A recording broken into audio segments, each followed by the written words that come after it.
Ukombozi kwenye familia hauletwi na familia, unaletwa na mtu kwenye familia. Amen. Uamsho kwenye familia hauji wenyewe, lazima atokee mtu mmoja, hawe sadaka, alete uamsho.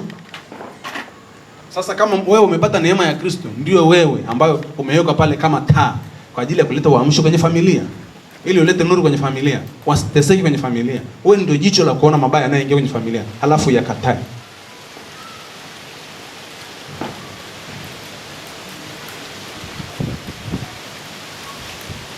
Ukipata ufahamu utaamka, au utalala, au utasinzia, au utabaki unalalamika. Mateso ni mengi, imekuwa hivi, imekuwa vile, imekuwa lile.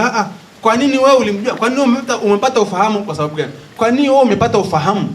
Kwa nini wewe umetiwa maarifa kwamba hiki kiko hivi, kiko hivi? Ili ulete mwanga